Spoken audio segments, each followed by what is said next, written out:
Welcome back to the Hill Update. I'm your host, Dean Allison. Joining me on the show today is Dan Mazier, Member of Parliament for Dauphin-Swan River-Neepawa. Before entering politics, Dan spent time farming grains, oilseeds, and specialty crops. Dan has sat on many agriculture boards, including the Canadian Federation of Agriculture. He has served his community as a school trustee and has been involved in sustainable energy, conservation, and renewable energy initiatives in Manitoba.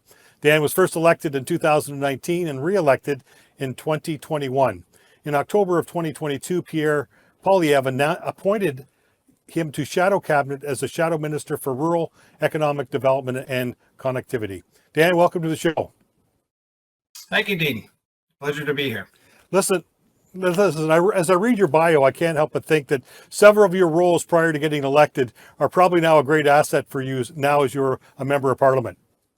Yes, I call it like I have the street smarts, that's for sure. Working all my life on the farm, you realize that you have to adapt pretty quick to the situation.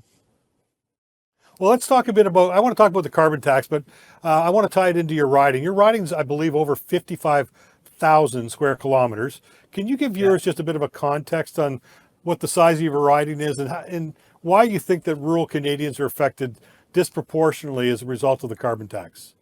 Well, okay, so it's the size of Nova Scotia.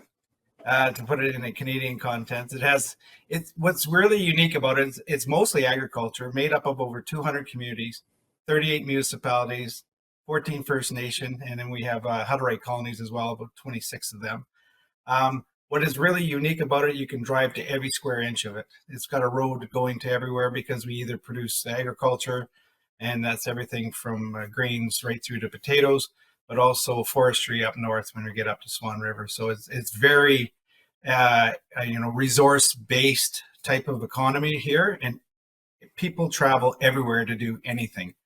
And that is, the carbon tax has an immense amount of impact into this riding, and especially since we're so sparsely populated. To go to hockey school, like you can't just walk down the street and have a game of street hockey, right? You got to go to a community somewhere. And when you think about you want to quadruple the carbon tax, like it is going to have a profound impact, not only today, but into the future if these Liberals get away with it. So I want to show a video in the house and we'll get your comments. Obviously, there's the effect of what we've been dealing with, but there was also a report that we were trying to get a hold of. We're not very successful until just recently. Let's show the video and I'd love to get your feedback. All you have to accept is the fact that his carbon tax will not reduce by 1 penny the cost of climate change to Canadians. It will not eliminate one flood, one drought, one storm, one anything.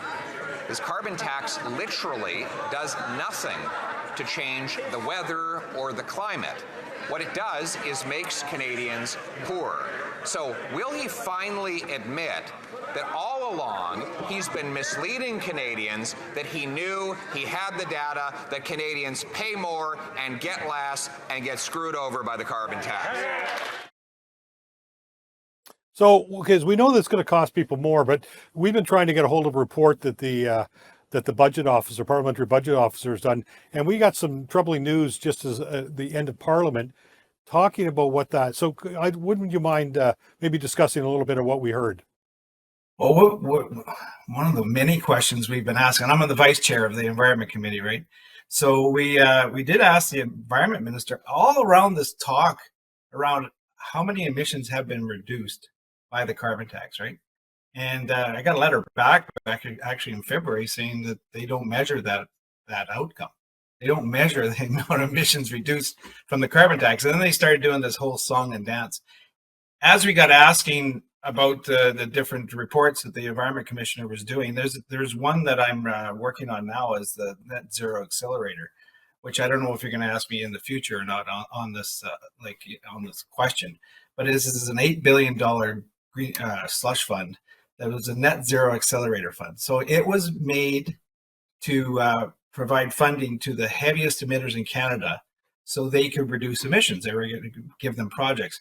Well, over 70% of those projects gave no commitment to reduce emissions in Canada, and their whole being is about the carbon tax and letting out billions of dollars to these companies. is about reducing emissions, and yet these companies are not allowing anything about trying to reduce emissions. So back to the carbon tax. One of the problems with the carbon tax is it's on everything, and a lot of people don't realize it's not only on the Dan, hold that thought. We got to go to break. We'll come back with that thought.